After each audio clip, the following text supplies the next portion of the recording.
Malaysians working in Singapore to receive vaccine shots. How will this be implemented? And departure of PKR MPs, is the party losing confidence in its leadership? That's coming up.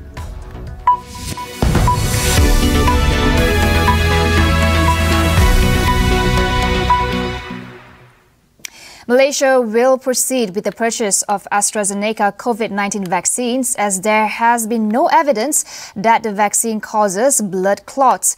Minister in charge of COVID-19 immunization, Khairi Jamaluddin, said AstraZeneca had informed Malaysia on the side effects of the vaccine. So far, there has been no data to indicate any direct link between the vaccine and reports of blood clots in people, which had resulted in deaths in a few countries. Khairi added that the ministry would study the clinical data on the incidents to enable experts to draw conclusions on the vaccine use. Over 300,000 individuals have been given the first shot of the Pfizer-BioNTech vaccine as of March 14th. Among those, nurses were the most vaccinated, followed by doctors, medical officers and defence frontliners. Health Minister Datuk Seri Dr. Adam Babar said those who received the first dose on February 24th are due to receive their second dose this Wednesday. The second dose of the Pfizer vaccine is administered 21 days after the first jab. Khairi said Pfizer also sent an additional 83,070 vaccine doses today, plus another 100,000 doses of China's Sinovac vaccine were received. The first administration of the CoronaVac will kick off this Thursday, with Khairi being the first to receive it. Currently, over 5.5 million have registered to be vaccinated as of March 14. But nearly 1.3 million users have not completed their registration. Khairi said those who have yet to do so will be notified via SMS today. The public do not need to pay if their COVID-19 vaccination center is at a private hospital or clinic. Khairi clarified that the government's vaccination program at any private healthcare facility is fully paid for by the government. He also said which healthcare facility that an individual will be sent to be vaccinated will depend on their house address. As of last Friday, Sarawak, with the fourth biggest population in the country, has already inoculated about 1% of its residents. What accounts for their success and what challenges lie ahead from vaccine supply, hesitancy, logistics and monitoring? Tonight on Consider This, we speak to Dr. Cynthia Ng, Director of Sarawak Health Department. The Johor government plans to include Malaysians working in Singapore under Phase 2 of the National COVID-19 immunization program. This would benefit a portion of over 400,000 Malaysians travelling to and fro for work. Is this a viable plan, and how do we go about to ensure it runs smoothly? We speak to Senior Fellow at the Singapore Institute of International Affairs, Dr. Oh Esun. Well, there has to be some sort of coordination between the Malaysian and Singaporean authorities. If Malaysian workers could receive their vaccination in Singapore, for example, then they don't have to do a second vaccination here in Malaysia, right? And vice versa. So I think it is in the interest of both countries to get this done very smoothly, because, the Singaporean economies would require a lot of Malaysian manpower as well, just as the Malaysian economy could do with Singaporean investments. So I think the two countries, as well as the two governments, would indeed be putting this as one of the important points of cooperation between the two countries. The coordination should include types of COVID-19 vaccines being approved by both countries, he added. This plan to vaccinate Malaysians working in Singapore, it's a very crucial and timely one, because especially for the state of Johor, where there's a lot of economic interaction with Singapore. A lot of Johorians are working in Singapore. So if this vaccination program could be rolled out specifically for them, hopefully it would make their life easier, in the sense that they could more readily cross over to Singapore to work. On Sunday, Johor MB said that 100,000 Malaysians in Singapore would be prioritized under the early stage of registration for the vaccine. We'll take a short break. Stay with us.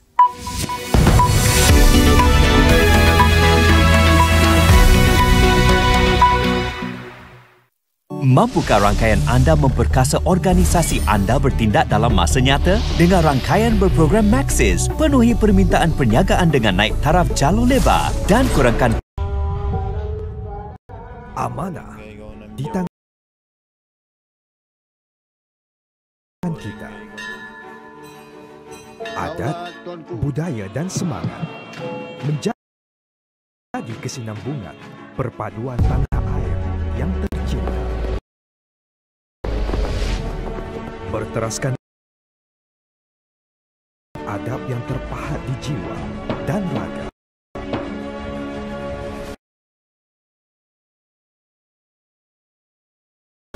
Marilah bersama kita membina negara Malaysia.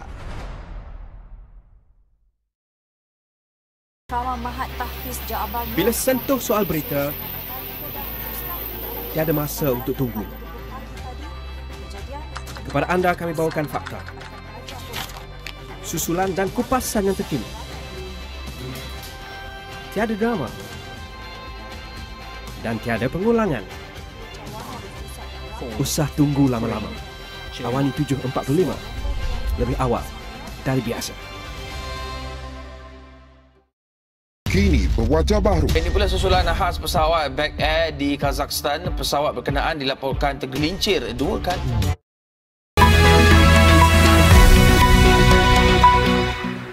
Welcome back. On World Consumer Rights Day, we want to take a closer look at this year's theme, which is tackle plastic pollution.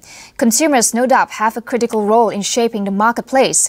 In Penang, to discourage the use of plastic bags and to promote more sustainable practices, consumers are charged RM1 for each plastic bag from shops, an increase from 20 cents previously. We speak to Penang State Exco, P. Bunpo, and the Consumers Association of Penang to talk about getting consumers to stop the use of single-use plastics. From Mondays to Wednesdays, shops in Penang do not provide plastic bags, while from Thursdays to Sundays, they cost RM1 each. In my personal, going down to the hypermarket, supermarket, and watching at the so-called payment counter, 9 out of 10 have already bring their own shopping bag. And the 10 which have got to pay for a shopping bag is because she brought a bag too small and have got to increase one. And we even offer them to have the boxes or have this the push cart to push to their car. Well, I've gone to Pacific, I've gone to many others, and the scenario is all the same. Many of them are bringing their shopping bags. That's the reason why I say thank you, Penang Knights. You help and make. President of Consumers Associations of Penang, Mohidin Abdul Kadir, meanwhile said COVID-19 has made the fight against plastic pollution more challenging. COVID-19 pandemic has made the situation worse. We are buying food and goods through the internet, and these things are delivered to us in packages made of plastic. Most important, they must consume less. They must reduce their consumption of non-essential foods and goods. In this way, it will contribute to the marked reduction in plastic packaging of foods and goods. Meanwhile, Phi Bin Po called for companies and corporations to reconsider their packaging. Well, fellow Malaysians, today is World Consumer Day. Appealing to all those corporations, especially those branded companies and all these things, please reconsider your packaging. Is there a possibility of us reduce the packaging? Because packaging is one of the so-called polluting that pollutes this earth. Over the weekend, a lot of scrutiny were given to PKR after one of their vice presidents, Dr. Xavier Jayakumar, not only resigned and quit the party, but threw his support behind the Perikatan National Government. He is the third PKR MP to leave the party in less than a month after Julau MP Larry Seng and Tebrau MP Stephen Chong did the same and supported Tan Sri Muhyiddin Yassin's government. What does this mean for PKR? We asked political analyst, Associate Professor Dr. Hamidin Hamid. The latest exodus of political leaders from PKR, I think, is a clear sign that PKR is having a problem with leadership in the party. However, that doesn't mean that they need a drastic and immediate change of leadership. What I think is needed in PKR now is really for them to really look deep inside what type of leadership that they want to make sure that they will survive the future, they will survive the new alignment of Malaysian politics. What's clearly that that PKR need to do now is really to look back and admit that there is a problem in the party, particularly when it comes to leadership. So how will PKR deal with this challenge? Is convincing party loyalists like Rafizi Ramli and Nurul Izzah Anwar the answer? Dr. Hamidin explains further what can be done. What happened in PKR now, and also to some extent what happened in the PH with not a clear direction for PH as a coalition party at this particular time, clearly give a big question mark on the ability and also credibility of Anwar Ibrahim to lead the opposition pack. So I think what's important for Anwar now is no longer the issue for him to consolidate himself within the Pakatan Harapan or within the PKR.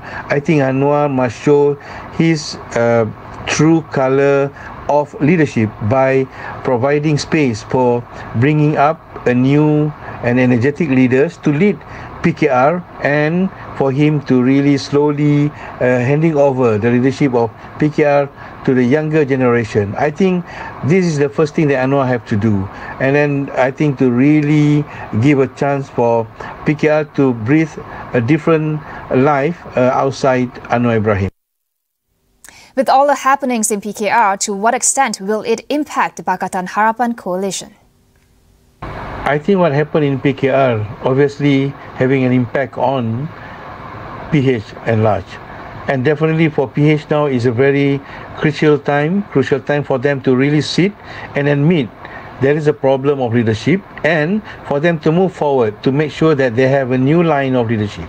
I think people are waiting for that to come from PH to make sure that the political party aligned to the PH have a clear or no crisis in the come to leadership that will give impact not only for the individual party but also for the PH in life. Indonesia expects to receive over 20 million doses of COVID-19 vaccines developed by Moderna and China's Sinopharm from the second quarter to use in a private vaccination scheme. This is after the country authorized one of the world's first private vaccination programs last month to run alongside its national drive. More than 11,500 companies have signed up for the plan, which would see some 7.4 million people vaccinated. The program would allow employees of participating companies plus their family members to receive free vaccinations at privately run health centers. While the plan is expected to speed up the pace of inoculation, some health experts have warned it could worsen inequity. Indonesia aims to inoculate 181.5 million people within a year in effort to reach herd immunity. On to updates in Myanmar. The military declared a full martial law in parts of Yangon as security forces killed 6 more protesters today in an increasingly lethal crackdown on resistance. At least 38 people were killed Sunday and dozens were injured in one of the deadliest days of the crackdown. 22 were killed in an industrial area after Chinese finance factory was set on fire. 16 others, including a police officer, were killed at different locations across the country. No group claimed responsibility for burning the factories, though China is viewed as being supportive of the military junta. China's foreign ministry has urged authorities to guarantee the safety of its citizens. Meanwhile, a virtual court hearing for ousted democracy leader Aung San Suu Kyi due today was postponed to next Monday due to internet issues. Beijing was shrouded in thick yellow dust today in what the Weather Bureau has called the biggest sandstorm in a decade. Skyscrapers were not visible, while more than 400 flights out of the capital's airports were cancelled. Sandstorms had spread from Inner Mongolia into the provinces of Gansu, Shanxi and Hebei. The Environment Ministry expects the sandstorm to clear by Wednesday or Thursday. Beijing faces regular sandstorms in March and April due to its proximity to the massive Gobi Desert, as well as deforestation and soil erosion throughout northern China. That is all we have for you on AWANI tonight. Get the latest news updates on COVID-19 and COVID-19 vaccines from astroawani.com and Astro AWANI app. I'm Cynthia Ng. We'll see you tomorrow.